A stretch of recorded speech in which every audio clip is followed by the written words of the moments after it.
बार की बात है। यह घटना उस समय की है जब पांडव वनवास काट रहे थे। उसी बीच अश्वत्थामा कुछ समय के लिए द्वारिका में आया था। उसी प्रवास के दौरान एक दिन अश्वत्थामा के मन में ये विचार उठा कि संसार में श्री कृष्ण ही एकमात्र व्यक्ति हैं जिन्हें सही अर्थों में अजय माना जाता है। कृष्ण की अजयता का एक मुख्य कारण उनका दिव्य सुदर्शन चक्र था, जिसे वह आवश्यकता के अनुसार अपनी तर्जनी पर धारण कर लिया करते थे। वह यह सोचकर अश्वत्थामा को लगा यदि किसी तरह श्री कृष्ण का चक्र उसे मिल जाए तो वह भी अजय हो सकता है। यह सोचकर अश्वत्थामा सुदर्शन चक्र को प्राप्त करने के लिए श्री कृष्ण के पास पहुंच गया। अश्वत्थामा ने मधुर वाणी में श्री कृष्ण से कहा, हे गोविंद, मेरे पिता द्रोणाचार्य ने कठोर तपस्या करके महामुनि अगस्त से ब्रह्मास्त्र प्राप्त किया था। वह अस्त्र अब मेरे पास है और मेरे पिता ने उसे चलाने की विद्या भी मुझे सिखाई है, किंतु सामान्य स्थिति में उसका प्रयोग न करने की चेतावनी भी दी है। इस कारण मैं चाहकर भी उस दिव्यास्त्र का प्रयोग नहीं कर पाता। मेरे लिए उस ब्रह्मास्त्र का कोई लाभ नहीं है। श्री कृष्ण मुस्कुराते हुए बोले, अश्वत्थामा, तुम भाग्यशाली हो कि वह महान अस्त्र तुम्हारे पास है, परंतु तुम ये मुझे क्यों बता रहे हो? अश्वत्थामा ने श्री कृष्ण से अपने मन की बात कह दी। माधव, आपके पास तो अनेक दिव्यास्त्र हैं जिसकी सहायता से आप शत्रु को सरलता से पराजित कर सकते हैं। मेरी इच्छा है कि आप उन अस्त्रों में से अपना सुदर्शन चक्र मुझे दे दीजिए और उसके बदले में आप चाहें तो मैं आपको ब्रह्मास्त्र दे सकता हूँ। यह सुनकर श्री कृष्ण के चेहरे के भाव गंभीर हो गए, लेकिन अगले ही पल फिर मुस्कुराए। श्री कृष्ण ने कहा, अश्वत्थामा, तुम दुर्योधन के पक्ष में हो और तुम जानते हो कि मुझे पांडव अधिक प्रिय है, इसलिए वैसे तो मुझे तुम्हारी प्रार्थना तुरंत ही अस्वीकार कर देनी चाहिए, क्योंकि यदि मैंने तुम्हें अपना सुदर्शन चक्र दिया तो पांडवों के लिए संकट पैदा हो सकता है। किंतु मेरी दुर्बलता है कि मैं समर्पण भाव से अपने पास आए किसी व्यक्ति को खाली हाथ नहीं लौटाता। श्री कृष्ण ने अपने चक्र की ओर संकेत करते कहा कि यह रहा मेरा चक्र, आज से ये तुम्हारा हुआ, इसे उठा लो और ले जाओ। अश्वत्थामा प्रसन्न हो गया। वह चक्र को उठाने लगा, परंतु चक्र इतना भारी था कि अश्वत्थामा से हिला तक नहीं। अश्वत्थामा ने अपना पूरा जोर लगा दिया और उसके माथे से पसीना टपकने लगा, चेहरा लाल हो गया, किंतु सुदर्शन चक्र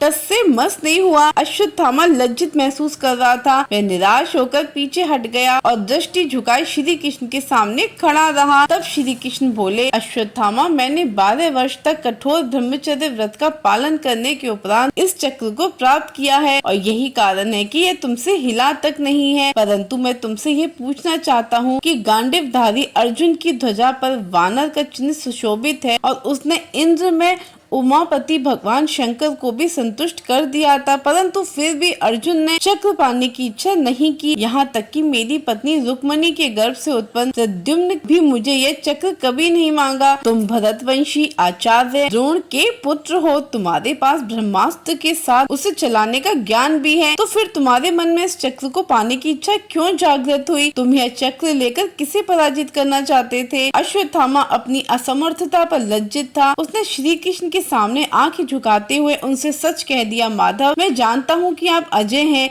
और इसका एक मुख्य कारण आपका सुदर्शन चक्र भी है, इसलिए मैंने निर्णय लिया था कि मैं आपका यह चक्र प्राप्त करके आपसे ही युद्ध करूंगा और आपको परास्त करके अजय ही हो जाऊंगा। मुझे क्षमा कर दीजिए। यह कहकर अश्वत्थामा ने श्री कृष्ण को प्रणाम किया और हस्तिनापुर लौट आया। जय श्री श्याम, जय श्री राधे।